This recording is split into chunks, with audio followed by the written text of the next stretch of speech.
యోహాను సువార్త 19వ అధ్యాయం 30వ వచనం. యేసు ఆ చెరుకును పుచ్చుకొని సమాప్తమైనదని చెప్పి తల వచ్చి ఆత్మను అప్పగించాడు. ఎంతో గొప్ప దేవుడు మన దేవుడు. అత్యంత కృప కలిగినటువంటి దేవుడు. తల్లి కన్నా తండ్రి కన్నా మిన్నైనటువంటి ప్రేమతో ప్రేమించేటటువంటి తండ్రి. అందుకనే సిలువలో చివరిసారిగా ఆయన మరణిస్తూ కూడా 7 విలువైనటువంటి ఆణిముత్యాలు మన కొరకు మాట్లాడి, మీరు సిలువను చూసినప్పుడల్లా నేను పలికిన ఈ మాటలు మీరు జ్ఞాపకం చేసుకోండి, నేను అనుభవించినటువంటి శ్రమను మీరు జ్ఞాపకం చేసుకుని, మరి మీరు నాకు ఎన్నడూ కూడా ఎటువంటి ఆయాసం కలిగించకుండా నా మార్గంలో నడుస్తూ నా నిత్యరాజ్యానికి మీరు అందరూ వారసులు కావాలని దేవుడు సంకల్పించి 7 మాటలు ఆయన పలికి ఉన్న సిలువను రూపకల్పన చేసినటువంటి వారు మొట్టమొదటిగా పరిచయాలు. ఈ సిలువ శిక్ష అనేది నేరస్తులకి మరి చంపడానికి మొదట్లో సిలువ శిక్షలు అనేవి లేవు. నేరస్తులను చంపడానికి బళ్ళెంతో కొడవడం, నూనెలో ఉడికించడం, రాళ్ళు విసరడం, గొంతు నుమ్ములు చంపడం అనేవి నేరస్తులకు శిక్షలుగా ఉండేవి. అయితే అటువంటి శిక్షలు వేయడం వల్ల నేరస్తులు వెంటనే చనిపోయేవారు. ఈ నేరాలు చేసినటువంటి వారు వెంటనే చనిపోకూడదు. వారు బాధను అనుభవిస్తూ కొంత శ్రమను అనుభవిస్తూ చనిపోతే అది చూసినటువంటి తర్వాత నేరస్తులు అటువంటి నేరాలు చేయకుండా ఉంటారని చెప్పి రోమన్లు సిలువ శిక్ష అనేది ప్రారంభించినట్లుగా మనం చూస్తాం. ఆ రోమన్ సైనికులు కూడా ఆ సిలువను శిక్షను గురించి వారికి ట్రైనింగ్ అనేది కూడా ఇవ్వడం మనం చూస్తాం. నగ్నంగా బట్టలు తీసివేసి సిలువ మీద వారికి సిలువ శిక్షను వేసేవారు. ఒక ప్రక్క అవమానం, మరొక ప్రక్క ఆకాశ పక్షులైనటువంటి రాబందులు ఆ శవాలను పీకు తిట్టడానికి సిద్ధంగా ఉన్నటువంటి పరిస్థితి. నక్కలు, తోడేళ్లు క్రింద శవం పడితే తినాలనేటువంటి ఎదురు చూసేటటువంటి అడవి జంతువులు, భయంకరమైనటువంటి పరిస్థితుల మధ్య వారి సిలువ శిక్షను అమలు చేసేటటువంటి వారు. అయితే వారు ఏ రీతిగా సిలువ శిక్షను వారు అమలు చేసినప్పటికీ కూడా అది మనకి రక్షణాభరణంగా మారింది. సిలువ అనేది మనకి రక్షణాభరణంగా మారింది. తండ్రి అయినటువంటి దేవుడు తన కుమారుడైనటువంటి యేసుక్రీస్తు వారిని మరి ఆయన సిలువ మరణానికి అప్పగించే ఉద్దేశంతోనే రోమన్లకు ఒకవేళ ఆ సిలువ శిక్ష అమలు అనేది అప్పటి కాలంలో వచ్చిందేమో అని నేను అనుకుంటాను. ఎందుకంటే శిక్షలన్నింటిలో కూడా భయంకరమైనటువంటి శిక్ష సిలువ శిక్ష. దాన్ని ఆయన అనేక మార్లు యేసుప్రభు వారు 3.5 పరిచర్యల కాలంలో యేసుప్రభు వారు చెప్పారు, నేను పైకి ఎత్తబడితేనే అనేకుల్ని నా వైపుకు ఆకర్షించుకుంటాను. మరి సిలువ మీదకి యేసుప్రభు వారు ఎక్కే వరకు కూడా ఆయన ఎన్నో అద్భుత కార్యాలు, ఆశ్చర్యకార్యాలు చేసినప్పటికీ కూడా అందరిలో అంత గుర్తింపు రాలేదు. కానీ సిలువ మీద వేలాడుతున్నప్పుడు అందరూ కూడా ఆయన వైపే చూస్తున్నారు. ఇప్పటికీ కూడా మనం ఆయన సిలువ మరణాన్ని తలంచుకుంటూ మరి ఆయన పలికినటువంటి 7 మాటల గురించి మనం ధ్యానం చేసుకుంటూనే ఉన్నాం. యేసు ప్రభు వారు ఈ లోకంలో ఆయన 3.5 సంవత్సరాల పరిచర్య కాలంలో ఆయన 3 క్యారెక్టర్స్ ఆయన చేశారు. 3 రకాల వ్యక్తులుగా ఆయన ఈ లోకంలో జీవించారు. మొట్టమొదటిగా మనం చూస్తే ఆయన ప్రభువైనటువంటి యేసుక్రీస్తు వారి పరిచర్యలో మొట్టమొదటిగా ఆయన రాజుగా ఆయన ఈ లోకంలో జీవించినట్లుగా మనం చూస్తాం. మత్తయి సువార్త 2వ అధ్యాయం 2వ వచనంలో మనం చూస్తే జ్ఞానులు వచ్చి అడుగుతారు, యూదుల రాజుగా పుట్టినవాడు ఎక్కడ ఉన్నాడు? ప్రభువైనటువంటి యేసుక్రీస్తు వారిని రాజు అని చెప్పి జ్ఞానులు అడుగుచినట్లుగా మనం చూస్తాం. తిమోతికి రాసిన పత్రిక, 1 తిమోతికి రాసిన పత్రిక 6వ అధ్యాయము 15వ వచనంలో మనం చూస్తే ఆయన రాజులకు రాజు, ప్రభువులకు ప్రభు అని చెప్పి అక్కడ రాయబడినట్లుగా మనం చూస్తాం.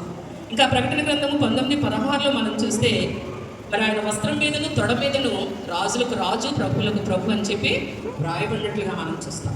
ఆయన మొట్టమొదటిగా ఈ లోకంలోనికి ఆయన రాజుగా మరి ఆయన వచ్చినట్లుగా మనం చూస్తాం. రెండవది చూస్తే ఆయన ప్రవక్తగా ఈ లోకంలో ఆయన జీవించాడు. ద్వితీయోపదేశకాండం 18:16లో మనం చూస్తే యెహోవా నీ దేవుడైన యెహోవా నీ మధ్యను నీ వంటి ప్రవక్తను నీ సహోదరులు నీ కొరకు పుట్టించును. అలాగే 4-5వ వచనంలో చూస్తే నేను ప్రవక్త అయిన ఏలియాను మీ కొరకు పంపుదును అని చెప్పి దేవుడు చెప్పాడు. మొదట రాజుగా, 2 ప్రవక్తగా ఆయన మరి ఈ లోకంలో జీవించినట్లుగా మనం చూస్తాం. 3వదిగా ఆయన యాజకుడిగా జీవించాడు. హెబ్రీయులకు రాసిన పత్రిక 2వ అధ్యాయము 17వ వచనంలో మనం చూస్తే ప్రధాన యాజకుడైన యేసు మీద మీరు లక్ష్యం ఉంచుడి అని చెప్పి మనం చూస్తాం. ప్రధాన యాజకుడు యేసు ప్రభు వారు నిరంతరము కూడా ఆయన మనకులకు విజ్ఞాపన చేసేటటువంటి యాజకుడిగా ఉన్నాడు. యాజకుని యొక్క పని ఏంటంటే దేవునికి విజ్ఞాపన చేయడం. మత్తయి సువార్త 5వ అధ్యాయము 44వ వచనంలో మనం చూస్తే మీరు పరలోకమందున్న మీ తండ్రికి కుమారులు అయినట్లు మీ శత్రువులను ప్రేమించండి, మిమ్మల్ని హింసించే వారి కొరకు ప్రార్థన చేయండి. యేసు ప్రభు వారు ఆయన పరిచర్య కాలంలో ఏది చెప్పారో అది ఆయన చేసి చూపించారు. సిలువ మీద క్రూరమైనటువంటి మరణాన్ని పొందుతున్నటువంటి యేసయ్య రక్తమంతా కూడా మరి కారిపోయి నీరసించిపోయినటువంటి స్థితిలో ఉండి కూడా యేసు ప్రభువారు ఆయన తండ్రికి విజ్ఞాపన చేస్తున్నాడు. మొదటి మాటలు, తండ్రి వీరేం చేస్తున్నారో వీరెరుగుని కనుక వీరిని క్షమించమని ఆయన శత్రువులందరినీ కూడా క్షమిస్తూ ఆయన చెప్పినటువంటి మాటలు ఆయన నెరవేరుస్తున్నట్లుగా మనం చూస్తున్నాం. ప్రేమైన దేవుని బిడ్డలారా, మీ శత్రువులను ప్రేమించుడి, మిమ్మల్ని హింసించే వారి కొరకు ప్రార్థన చేయండి. ఆయన శత్రువులు ఎవరు? యేసు ప్రభువారిని అనేక రీతిలుగా చిత్రహింసలు పెట్టినటువంటి సైనికులు, అన్నా కైప, పొంతు పిలాతు, మరి హేరోదు, ఇంకా మనం చూస్తే ఆ సిలువ చుట్టూ ఉన్నటువంటి యూదులు కూడా ఈ సిలువ వేయండి అని చెప్పి ఆయన మాటలతో హింసించారు, ముఖం మీద ఉమ్మి వేశారు. వాళ్ళందరినీ కూడా యేసు ప్రభువారు క్షమించారు. ఆయన మెల్కీసెదెకు యొక్క క్రమం చొప్పున విజ్ఞాపన చేస్తున్నటువంటి యాజకుడిగా మనకున్నాడు. ప్రియమైన దేవుని, ఆయన మెల్కీసెదెకు క్రమం చొప్పున నిరంతరము యాజకుడే. బ్రతికి ఉన్నప్పుడు విజ్ఞాపన చేస్తాడు, ఇప్పుడు తండ్రి దగ్గరికి వెళ్ళి కూడా మన కొరకు ఆయన విజ్ఞాపన చేస్తున్నట్లుగా మనం చూస్తున్నాం. రెండో మాటలో చూస్తే ఆయన రాజ్యాధినేతగా, రాజుగా ప్యారడైజ్ వాగ్దానాన్ని దొంగకిస్తున్నట్లుగా మనం చూస్తున్నాం. ఇరువైపులో ఇద్దరు దొంగలు ఉన్నారు. మొదటి దొంగ, నీవు క్రీస్తువు కదా, నీవు రక్షించుకున్నాను, నీవు నన్ను కూడా రక్షించమని విమర్శలతో కూడినటువంటి మాటలు పలుకుతుంటే, కుడివైపున ఉన్నటువంటి దొంగ డిస్మస్ యేసు ప్రభు వారిలో ఒక రాజును చూస్తున్నాడు. ఆయనకు ఒక రాజ్యం ఉంది, ఆయన రాజ్యంతో మరలా వస్తాడు, ఆయన రాజ్యంలోనికి అందరినీ తీసుకుని వెళ్తాడన్న ఉద్దేశం కలిగినటువంటి వ్యక్తిగా ఉండి ఆయనలో ఒక రాజుని చూసి అడుగుతున్నాడు, యేసు నీవు నీ రాజ్యంతో వచ్చినప్పుడు నన్ను జ్ఞాపకం చేసుకోమని చెప్పి చిన్న ప్రార్థన, విధేయత, వేడుకోలు అక్కడ మనకి కనిపిస్తుంది. చిన్న ప్రార్థనకి గొప్ప జవాబు అనేది అక్కడ వచ్చినట్లుగా మనం చూస్తున్నాం.